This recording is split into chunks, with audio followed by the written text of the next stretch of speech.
let's continue with our discussion of some key terms for this week. Data types, we touched on this at the end of the last group of slides. Qualitative and quantitative. Hopefully we understand the difference of those words. Qualitative is going to be dealing with qualities, right? And quantitative is going to be dealing with numbers. Qualitative data, categorizing hair color, blood type, cars, things that are going to be words rather than numbers.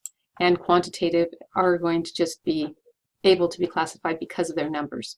So you can rank them high to low and make some choices with them. Qualitative, you cannot do the same tests you can, statistical manipulations with qualitative and quantitative data. So we need to decide what our data is. Discrete data is going to be another term, discrete, and I'm just going to flip forward to continuous, just to talk about the difference. Discrete is going to be able to be counted. So anything that you can say, how many rooms does it have? How many children does a family have? That is discrete data. Continuous, on the other hand, is going to be that very precise. It's going to be weights, measurements, temperatures, things that you normally assume are not going to be whole number values. Now that's not always the case. Whole numbers can be a continuous data as well if it is the proper measurement. But when we talk about continuous or discrete, usually if you can count them on your fingers, it's discrete. If you have to use some sort of measuring tool, it is going to be continuous data. Here's an example. You're going to go to the supermarket and there's a whole bunch of things that you buy here. And these things can be classified different ways. Excuse me. You can purchase 3 cans of soup. And I think my fingers are off the screen there. I'm holding up 3 fingers. 3 cans of soup at 19 ounces. And 14.1 ounces for one of the soups, 19 ounces for another soup. So you can see that their weights are going to be that continuous data, but the number of them is going to be that discrete data. So you can come up with some kind of solution like this if you're going to try to define the different data. Here we have 3 cans of soup, 2 packages of nuts. Those are kind of discrete data. The weights of soup are going to be quantitative. And then we have the types of soup. Here we have some qualitative data as well. Or you can say soups, nuts, vegetables, desserts, different types of foods. Those categorical items are going to be qualitative. So here's just a little bit of a list. You can look at it and make sure that you can understand which are the quantitative, which are the qualitative, which perhaps of the quantitative are continuous or discrete. Data that are discrete usually start with the number of or count. So just a list to look through and see, and the answer is given at the bottom, which ones are quantitative, discrete, and which ones are quantitative continuous, and which ones are qualitative. When we display data, there's lots of ways to organize it, but we're going to talk about just a couple of ways. Charts, right? There's no real strict rule concerning charts. There are some rules as we get into actually doing intervals to make sure that all of the data is fitting within an interval, what number of intervals is best for a particular data size, things like that. But really, there's very few rules when it comes to displaying data. 2 graphs that are used to display qualitative data are pie charts and bar graphs. So here's just number of in these 2 colleges, full-time, part-time, and we have some data there for us to look at. And I lost my cursor. There we go. Here's a pie chart, and it's organized.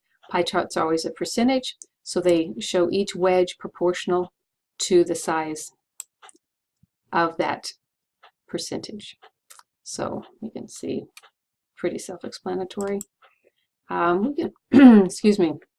Sometimes the percentages add up to be more than 100% if an item can be counted in 2 different categories. Then that is not the right kind of chart to show. Pie chart, it's only are good if we can have our percentages. Here's a bar chart where we could have maybe we could represent it better if it added up to more than 100%, if we had some things that were counted in two different categories. Sometimes there's an other or unknown category, which helps us to get up to that 100%. Let's say we take a poll and we're not really able to categorize every piece of data. We have that little missing area. There's also different ways to organize that. Notice this chart is just maybe an alphabetical, and so the sizes are a little bit hard to tell what's biggest and what's littlest. This one, our eye can read it more agreeably. We start off with the largest, and then we kind of go around as we come this way, right, and go around clockwise. We actually are starting with the largest chunk and going to the smallest, where on this chart we are simply going down the list, and they may or may not be in order, so it's not quite as easy for our eyes to really understand what's going on there. So that's another thing to think about when we're displaying data. Here's again some bar charts, and perhaps this second one is a little bit easier for our eyes to see because we have along this horizontal axis our qualitative data. We're not talking about numbers here. We are doing categories. So the order really isn't important. We are not starting from 0 and going up to a larger number. These are qualitative traits. So when we have qualitative data, if we start with the largest and go to the smallest, the eye is easy. It's easier for the eye to grasp what is going on, which makes it a little bit better way to display it. Think about, you know, in jobs and things, what we really want to do with displaying our data is having people understand it readily. That's why you have the whole display. There are so many different kinds of sampling, and we know that we use sampling because large populations are impossible to get data from. So a couple of reasons that we might not want to use a whole population is, let's say we want to look at the inside of a certain kind of flower to see how many of them have a grouping of 3 petals in the center, or how many have a 4. Well, we'd have to destroy every flower and wipe out the species in order to really make that data successful. So instead we use sampling, and we just take a small sample and check that out, and then we use that to project upon the population. So not only is it sometimes not cost effective, but it also can be destructive if we are looking at whole populations of things. Just impossible sometimes if we're actually wondering in the United States how many people ate pie on Tuesday. That would be impossible. We cannot poll every single person. So there are lots of reasons why we need to use a sample. One way is simple random sampling, and I know that the name is really a misnomer because it is not simple at all if we go to have a true random sample, because usually we want to use some sort of pattern, and then that is not a random sample. So they are actually ways of doing random sampling. Unless you put all the names in a hat and draw out the numbers, that is true random sampling. But if you have a large group, for random sampling, you assign them all numbers, and then you randomly generate those numbers using whatever means. Computers have random number generators, calculators do, or you can put all those numbers in a hat and draw them out. But it sounds a lot simpler than random sampling truly is. And here is just an example. I think that it sounds so confusing, but she is choosing the last names and giving them each one a 2-digit number, then looking at the table, and here's the assignments of those, randomly generating numbers on the calculator to choose which people will participate in this particular study. There's also tables that are random generators, and you decide which digits you're looking at after you assign numbers to the group that you're getting the sample from. So from the population, you say, okay, it goes from 1 to 50. There's only 50 things in there, and then I'm going to look at the last 2 numbers on this column, ignore everything over 50, and it tells you how many you would choose.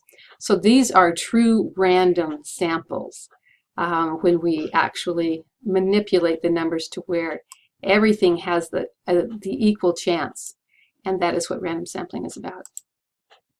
Stratified random sampling is when we are going to divide a population into groups called strata.